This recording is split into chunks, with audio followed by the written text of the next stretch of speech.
오늘 저녁은 학개서 1장 12절부터 2장 9절까지의 말씀을 함께 나눠보도록 하겠습니다. 학개서 1장 12절부터 2장 9절까지의 말씀입니다. 제가 봉독해 드리겠습니다. 스알디엘의 아들 스룹바벨과 여호사닥의 아들 대제사장 여호수아와 남은 모든 백성이 그들의 하나님 여호와의 목소리와 선지자 학개의 말을 들었으니 이는 그들의 하나님 여호와께서 그를 보내셨습니다. 백성이 다 여호와를 경외하며 그때에 여호와의 사자 학개가 여호와의 위임을 받아 백성에게 말하여 이르되 여호와가 말하노니 내가 너희와 함께하노라 하니라. 여호와께서 스알디엘의 아들 유다 총독 스룹바벨의 마음과 여호사닥의 아들 대제사장 여호수아의 마음과 남은 모든 백성의 마음을 감동시키시매 그들이 와서 만군의 여호와 그들의 하나님 전 공사를 하였으니 그때는 다리오 왕 제2년 6째 달 24일이었더라. 7째 달 곧 그 달 21일에 여호와의 말씀이 선지자 학개에게 임하니라. 이르시되 너는 스알디엘의 아들 유다 총독 스룹바벨과 여호사닥의 아들 대제사장 여호수아와 남은 백성에게 말하여 이르라. 너희 가운데에 남아있는 자 중에서 이 성전의 이전 영광을 본 자가 누구냐? 이제 이것이 너희에게 어떻게 보이느냐? 이것이 너희 눈에 보잘것없지 아니하냐? 그러나 여호와가 이르노라. 스룹바벨아 스스로 굳세게 할지어다. 여호사닥의 아들 대제사장 여호수아야 스스로 굳세게 할지어다. 여호와의 말이니라. 이 땅 모든 백성아 스스로 굳세게 하여 일할지어다. 내가 너희와 함께하노라. 만군의 여호와의 말이니라. 너희가 예굽에서 나올 때에 내가 너희와 언약한 말과 나의 영이 계속하여 너희 가운데에 머물러 있나니 너희는 두려워하지 말지어다. 만군의 여호와가 이같이 말하노라.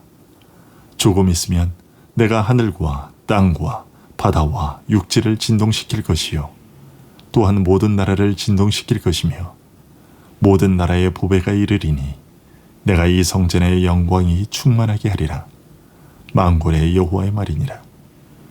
은도 내 것이요 금도 내 것이니라. 만군의 여호와의 말이니라.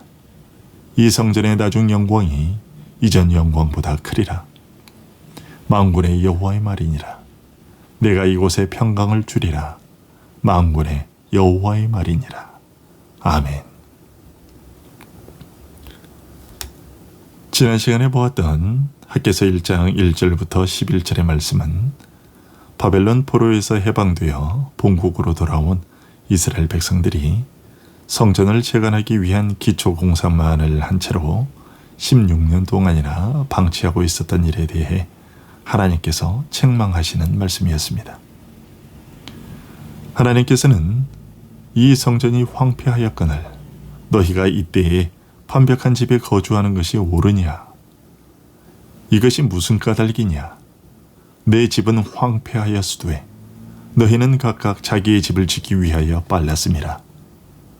너희는 너희의 행위를 살필지니라.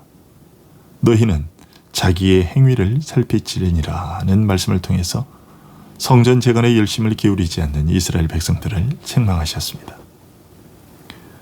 하지만 하나님께서는 이러한 책망의 말씀만 하지 않으시고 격려의 말씀으로 이스라엘 백성들이 성전을 재건하는 일에 열심을 내도록 하셨습니다.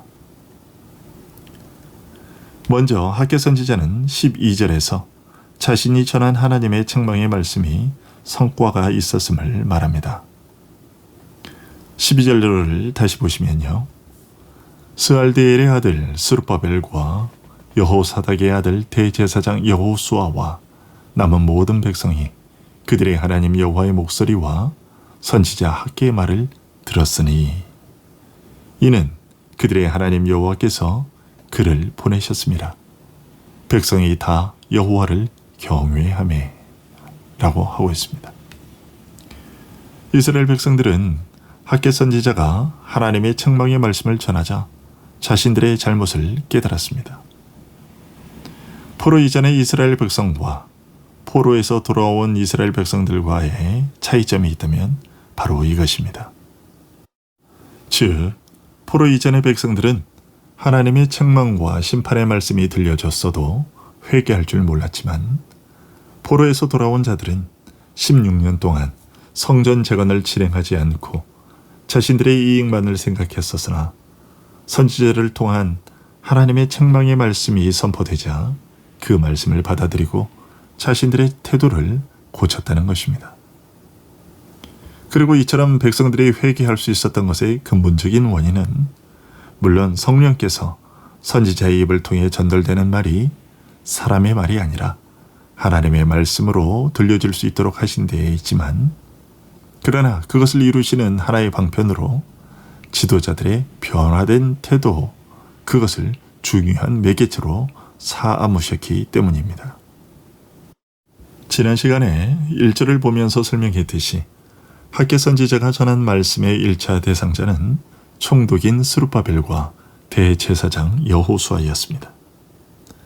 이들은 정치와 종교 영역에서 최고의 위치에 있던 자들이었습니다. 그럼에도 불구하고 이 두 사람은 학개가 전한 말씀을 인간의 말로 받아들이지 않고 하나님께서 직접적으로 하시는 말씀으로 받아들였고, 또한 그 말씀을 백성들에게 그렇게 전했습니다.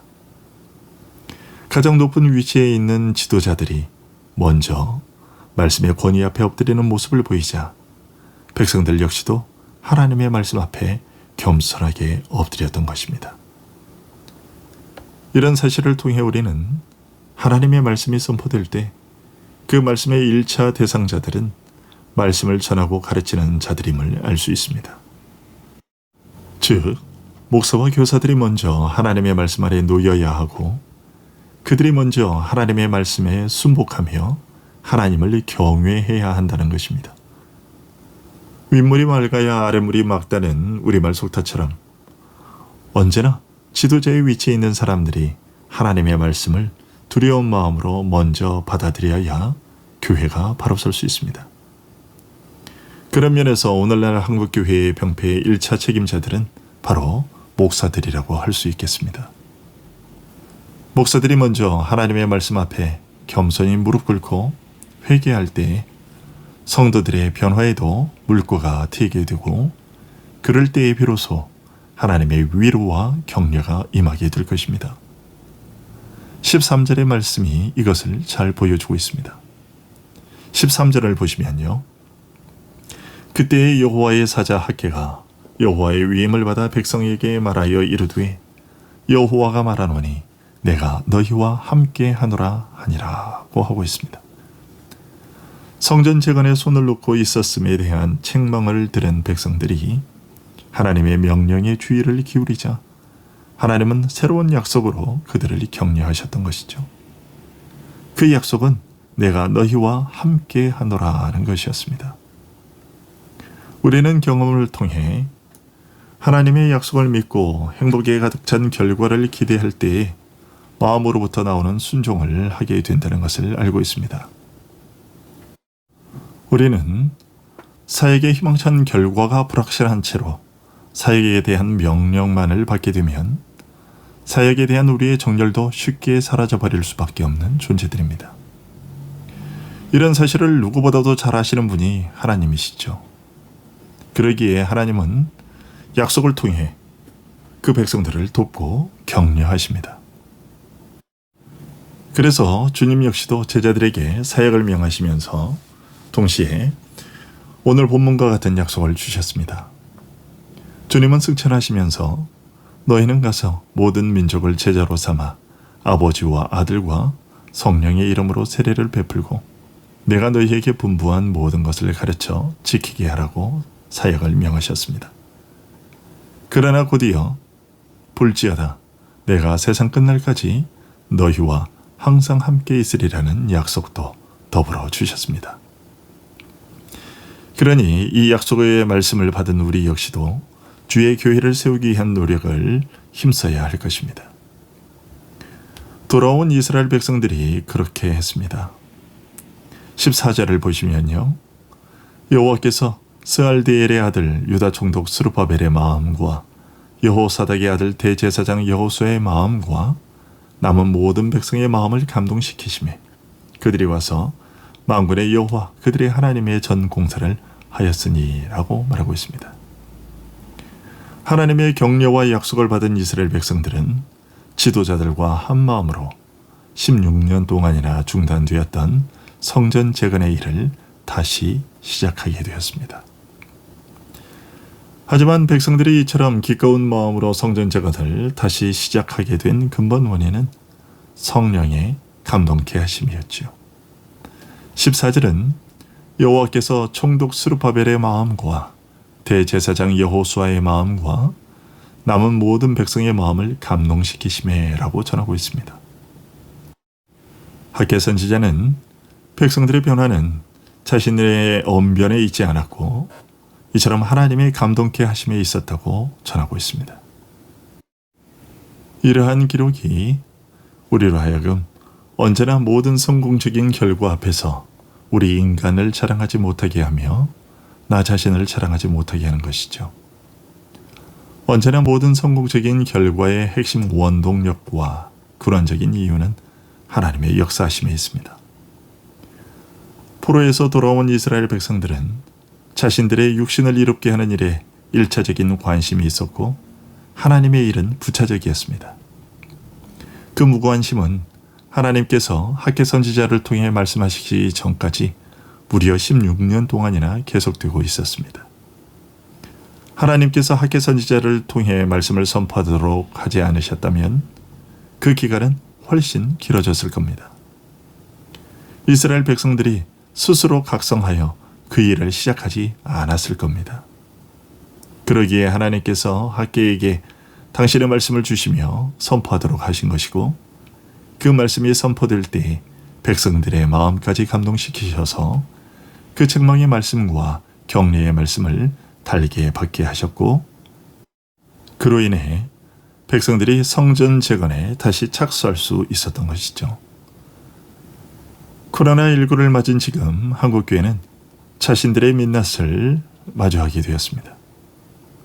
세계에서 가장 많은 교인이 등록한 교회가 있다고 또 10위 안에 드는 교회가 몇 개씩이나 있다면서 그리고 국민의 5분의 1이 기독교인이라며 그 힘을 과시했습니다. 그러나 지금 그 모든 자랑들은 모두 내공이 없는 자들의 허세에 불과했다는 것이 여지없이 드러나고 있습니다. 세상 사람들이 교회에 대한 일말의 존경심도 갖고 있지 않고 오히려 자기들보다 더한 위선자요, 거짓말쟁이요, 이기적인 자들이라고 손가락질하고 있습니다. 바벨론의 침공을 받아 무너진 예루살렘의 성전과 같은 꼴이 되어버리고 말았는데요. 학개서의 말씀은 그런 한국교회를 향한 하나님의 책망의 말씀처럼 들립니다. 바벨론 포로에서 돌아온 이스라엘 백성들이 자신들의 육신이 머무를 곳만 단정하고 육체의 허기짐과 안위를 우선하며 그 일에만 급급했던 것처럼 지난 30-40년의 세월 동안 한국교회는 편의시설이 잘 갖추어진 교회당, 화려한 조명과 음향시설이 갖추어진 교회당을 짓는 일을 우선으로 삼았고 이 땅에서 잘 먹고 잘 사는 것이 하나님 나라의 상급인 것처럼 여기게끔 가르쳐왔습니다. 물론 모든 교회가 다 그런 것은 아니지만 대세가 그러했습니다. 그러는 동안 진리에 대한 지식은 흐려져만 갔고 전모 씨와 같은 말도 되지 않는 소리를 하는 사람들이 한국 교회를 대표하는 자로 활보하게 되었지요. 학개서의 말씀은 그런 한국 교회를 향한 하나님의 일침이며 책망입니다. 앞에서 보았던 이 성전이 황폐하였거늘 너희가 이때에 판벽한 집에 거주하는 것이 옳으냐? 이것이 무슨 까닭이냐? 내 집은 황폐하였으되 너희는 각각 자기의 집을 짓기 위하여 빨랐음이라. 너희는 너희의 행위를 살필지니라. 너희는 자기의 행위를 살필지니라 하는 말씀이 지금의 한국교회를 향해 외치는 말씀이 아닌가 여겨집니다. 그러나 지금의 현실은 위기이자 기회이기도 합니다. 하나님의 성전인 교회를 재건하는 일을 다시 시작할 수 있는 좋은 기회이기도 합니다. 사실 한국 기독교는 서구 기독교의 역사에 비하면 그 기한이 얼마 되지 않습니다. 신학적으로 볼 때 정말 기초만 놓여 있었던 상태였는데 우리들이 그것을 제대로 파악하지 못하고 마치 다 지어진 성전인 것처럼 착각하고 껍데기만 좋은 것으로, 화려한 것으로 치장했던 것이죠. 그러나 코로나19라는 현실을 마주하면서 하나님께서 우리의 민낯을, 우리의 실력 없음을 대면하게 하셨으니 이제라도 우리들의 모습을 똑똑히 보고 우리들의 실력의 일천함을 분명히 인식하고 하나님의 성전인 교회를 재건하는 일을 다시 시작해야 할 것입니다. 즉, 외적인 성장 이전에 내적인 튼실함을 먼저 갖추기 위한 노력을 기울여야 할 것입니다. 그러면 우리는 분명 이전에 보지 못했던 하나님의 성전의 화려한 영광을 보게 될 겁니다. 즉, 2장 3절부터 9절에서 선포된 것처럼 이전에 보지 못한 성전의 영광을 보게 될 것입니다.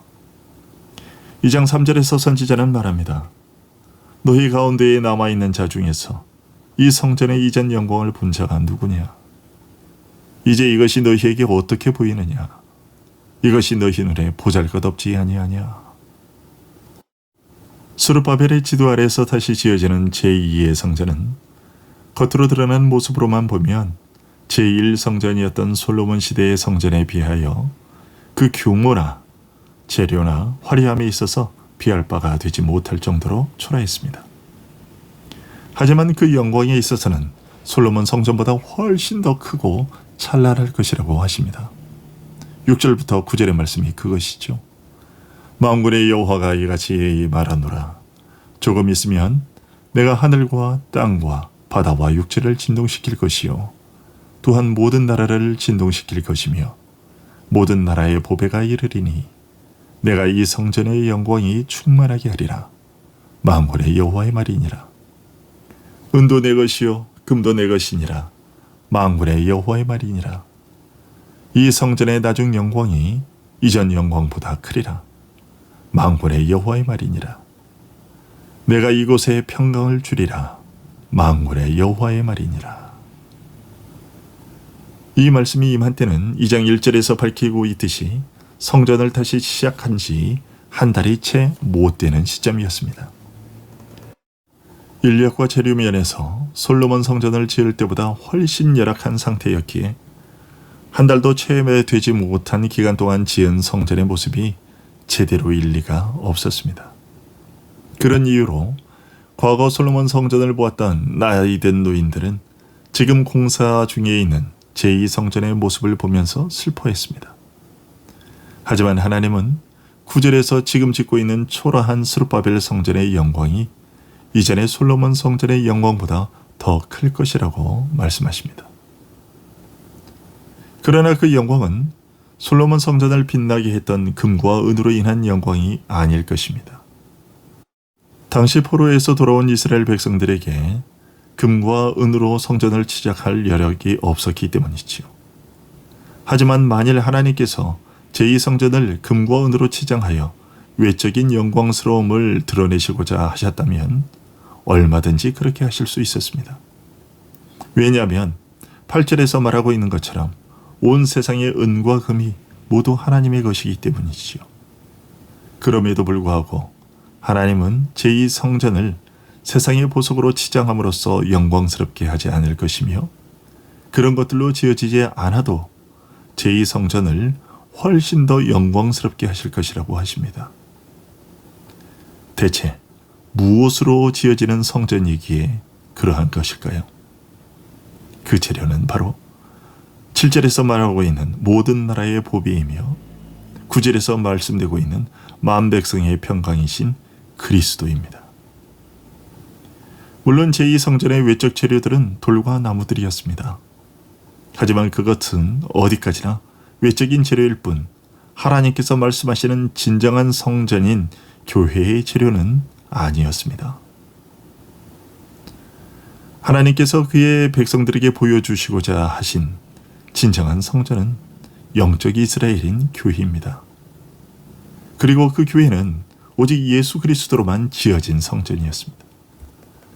하나님은 제2성전을 통해 이것을 알려주고자 하셨던 것이죠. 여러분, 성전을 재건하라는 학개 선지자의 말씀이 한국교회를 재건하라는 하나님의 말씀처럼 들리는 것이 저만의 착각일까요? 아니라고 생각합니다. 여러분 역시도 학개 선지자의 말씀을 대면하면서 하나님께서 지금 우리를 향하여 우리 교회를 그리고 한국교회를 재건하라고 하시는 말씀인 것으로 듣고 계실 것입니다. 그렇다면 이 교회를 다시 든든히 세울 재료는 무엇이겠습니까? 무엇으로 교회를 지어야 솔로몬 성전보다 더 영광스럽게 될까요? 하나님은 오늘 말씀을 통해 교회는 그리스도로 세워질 때 비로소 영광스러운 하나님의 성전이 된다고 알려주고 계십니다. 여러분, 솔로몬 성전은 레바논 백향목과 금과 은으로 지어졌지만 그 모든 영광이 다 사라지고 말았습니다. 왜 그렇습니까? 소와 양과 염소라는 제물은 있었지만 진정한 제물이신 그리스도가 빠져 있었기 때문이었습니다. 지금의 한국교회는 외적으로 볼 때 화려하게 그지없습니다. 그러나 하나도 영광스럽지 못하고 오히려 초라한 신세가 되어버리고 말았습니다. 왜 그렇습니까? 말씀 되시는 그리스도로 지어지지 않고 금과 은과 같은 제물로 지어졌기 때문입니다. 하지만 이제라도 우리가 오늘 말씀을 기억하며 성령이 거하시는 성전인 우리의 마음을 세상의 부귀영화에 대한 욕심이 아니라 그리스도로 채운다면 교회당을 온갖 편의시설이라는 것으로 치장하기에 앞서 말씀 되시는 그리스도가 선포되는 교회당으로 삼는다면 목사가 경영주가 아닌 그리스도가 주인이 되시는 교회가 되게 한다면 한국교회는 다시금 영광스러움을 회복하게 될 것입니다. 만약 그리만 된다면 비록 외형은 초라할지나 세상 그 어떤 기관이나 단체보다 영광스러운 공동체가 될 것입니다. 하나님은 2장 4절과 5절의 말씀으로 이런 원리를 굳게 붙들도록 격려하고 계십니다. 그러나 여호와가 이르노라 스룹바벨아 스스로 굳세게 할지어다. 여호사닥의 아들 대제사장 여호수아야 스스로 굳세게 할지어다. 여호와의 말이니라. 이 땅 모든 백성아 스스로 굳세게 하려여 일할지어다. 내가 너희와 함께하노라. 만군의 여호와의 말이니라. 너희가 애굽에서 나올 때에 내가 너희와 언약한 말과 나의 영이 계속하여 너희 가운데에 머물러 있나니 너희는 두려워하지 말지어다.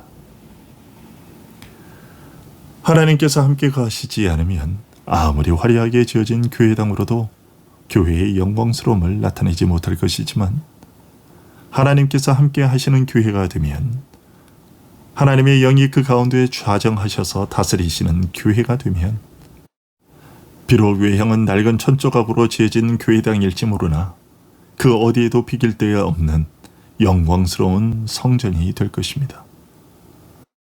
이것을 믿고 마음을 굳게 하라고 말씀하십니다. 여러분 굳세어지시기 바랍니다. 내 인생의 주인이 그리고 우리 양문교회의 주인이 하나님이시며 그리스도가 교회의 유일한 머리 되시며 성령께서 내주하시는 교회가 되기만 한다면 비록 외양은 초라할지나 하나님의 영광이 드러나는 성전이 될 것입니다. 이 사실을 명심하고 진정으로 우리의 마음속을 우리의 교회를 한국교회를 그리스도로 지어가는 우리 모두가 될 수 있기를 간절히 소원합니다. 기도하겠습니다.